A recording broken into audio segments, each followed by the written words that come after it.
The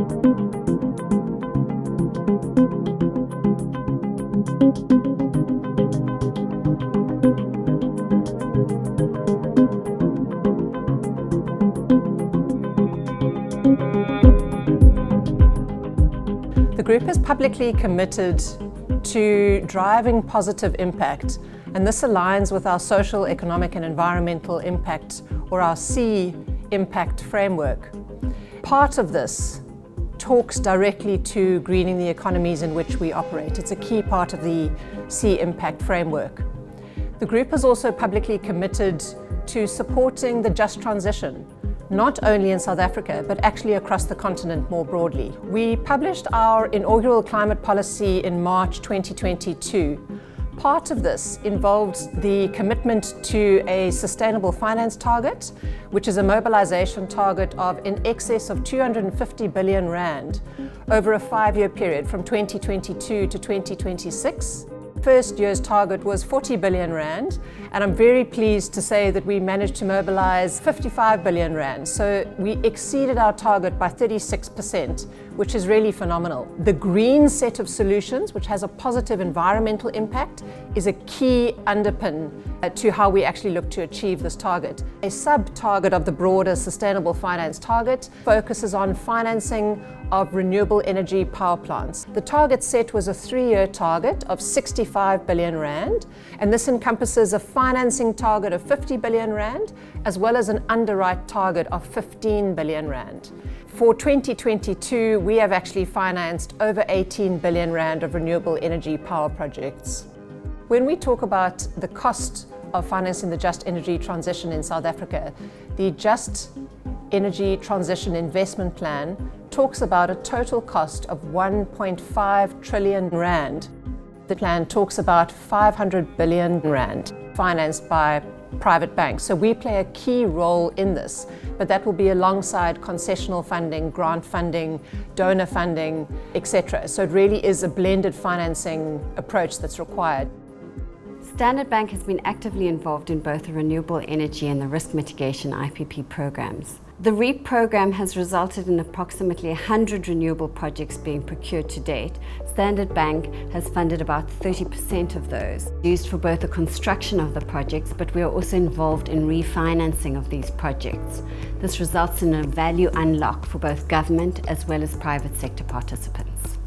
The RMIPP procurement program has unfortunately had less success than the REAP program. However, Standard Bank pioneered the funding for the 3 projects that have closed to date. We provided Scartech and H1 Holdings with more than 15 billion rands worth of funding.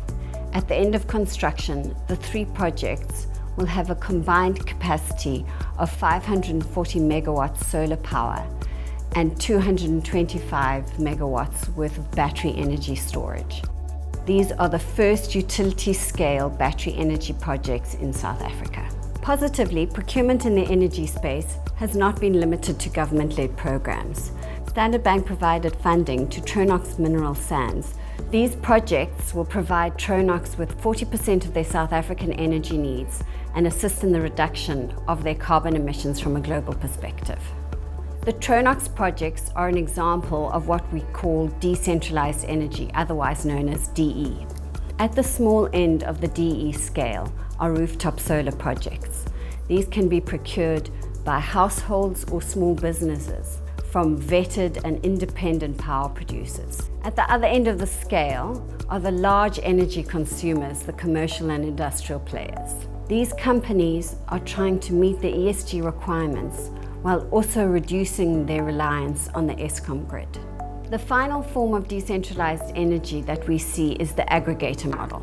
The aggregator purchases renewable energy from multiple projects and multiple technology types and on-sells it to customers. These customers benefit from a tariff that is reduced from the prevailing tariff that they would otherwise have to purchase their power at. In addition to this, there are a number of higher emitting sectors or harder to abate sectors. These are the fossil fuel sectors. These are sectors or subsectors that are critical for Africa's growth and development, yet they carry a very, very high carbon footprint. They are high emitting sectors. In addition to financing the obvious green sectors like renewable energy, we need to work with those higher emitting sectors and clients in those sectors to support their own decarbonisation or transition strategies. And this falls into what we call transition finance. It's not obviously green finance, but it's critically important in terms of us supporting the just energy transition.